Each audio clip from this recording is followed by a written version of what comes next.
This is the Asus ePad Transformer Prime TF201 screen repair guide brought to you by Repairers Universe. Performance repair, we're going to use a few tools including a safe open pry tool, a small Phillips screwdriver, and adhesive strips if you're replacing the touchscreen. So the first thing you want to do is make sure the device is fully powered off. From there, we're just going to begin using our safe open pry tool and just pry along the outside edges here, releasing some of those clips, holding that back cover to the screen assembly. Be cautious not to shove your pry tool too deep inside, as you don't want to damage any of the internal components. But continue just working your way along the outside edge, just releasing those clips. Just continue to pry in that seam. The clips are usually not too sturdy on this device, so you don't have to worry about applying too much pressure.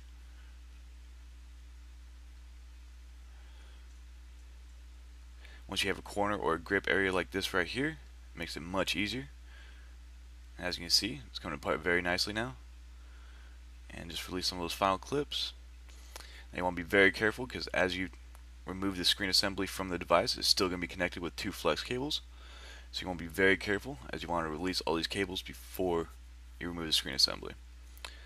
So the touchscreen flex cable and the LCD screen flex cable, this is the touchscreen here. It's going to have two jaw connectors. Just lift the black tab and then remove the flex cable. I'm just going to flip this around so we can get at the LCD flex cable here. As you can see, it's just another jaw connector connected to the back of the LCD screen. So just use a safe open pry tool and lift up that black tab and pull the flex cable out. So there we go, we have the main components on the left and then the screens on the right. So to begin removing the screens, there's going to be a few things we need to do, including remove two small Phillips screws located in those areas there. Once these screws are removed, we're now ready to apply a little bit of heat, as the LCD screen is bonded to the touchscreen using a little bit of adhesive. So using a heat gun or hair dryer will loosen up that adhesive and make it a little bit softer, so you won't damage the LCD screen when trying to remove it. Just work your way around all the outside edges here. These quick movements, don't stay in one spot for too long. Usually takes about 30 to 45 seconds to properly heat this. Once it's done, it should be very easy to begin at certain locations along the outside border here. Just using your pry tool and getting underneath the LCD screen. Be sure to remove any tape like this one here as well.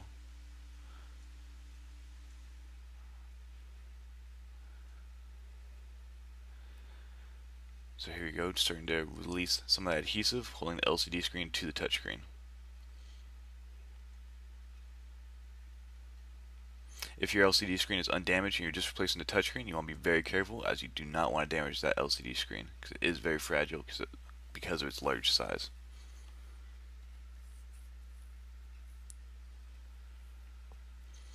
As you see, we can see a little bit of gap right there between the LCD and the touchscreen now. So we can continue working our way around the outside edges. I'm just going to speed it up here a little bit.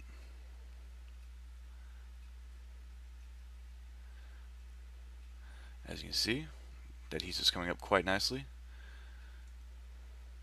I want to be careful of that touchscreen flex cable as well. Going to continue prying and just releasing that adhesive. If the adhesive becomes too stubborn, we highly suggest hitting it again with the heat gun or hair dryer.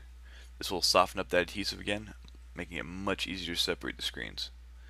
So as you can see, we almost got the LCD screen fully off the touchscreen here. We're just going to apply a little bit more heat in this corner here.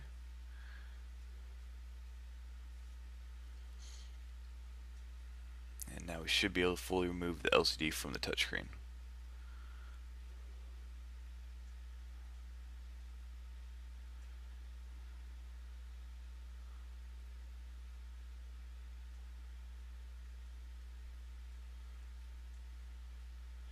And there we go. There's the LCD screen separated from the touchscreen here. Take note of the adhesive hanging on the LCD screen here. That's what's holding it onto the touchscreen.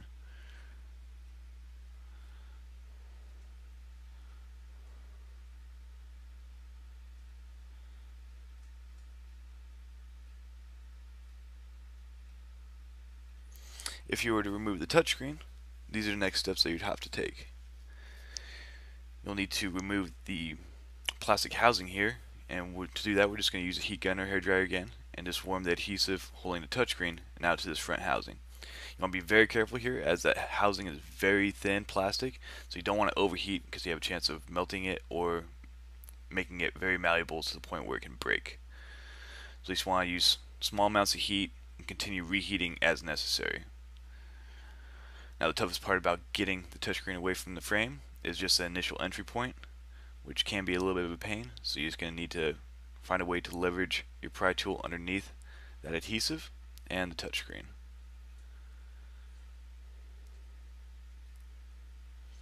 There's also a few areas on this bezel that are very thin, and you want to make sure that you take special care when releasing those areas before you crack that housing. So here we go, we're releasing some of that adhesive. We can't fully remove the top yet, but it's getting there.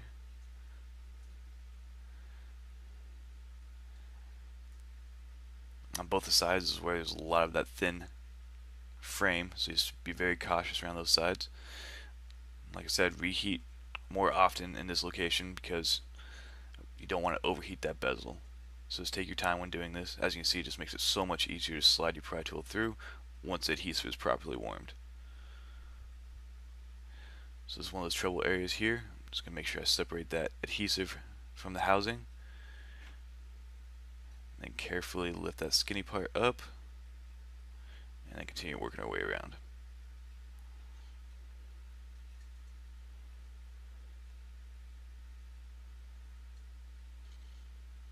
This device uses a live adhesive to hold the frame to the touchscreen.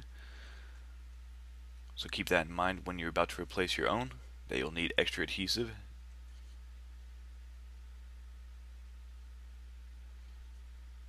And there we go, the frame's almost completely released.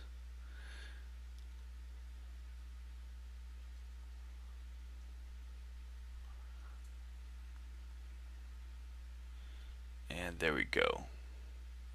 So as the frame removed from the touchscreen digitizer here, as you can see, all the black is adhesive, so there's a ton of adhesive holding that screen in place. Luckily it's not too strong of adhesive, so just make sure you continue to heat it with the heat gun. So there you go, that's how you remove the touchscreen from the frame. All the tools and parts used in this video can also be found at repairsuniverse.com.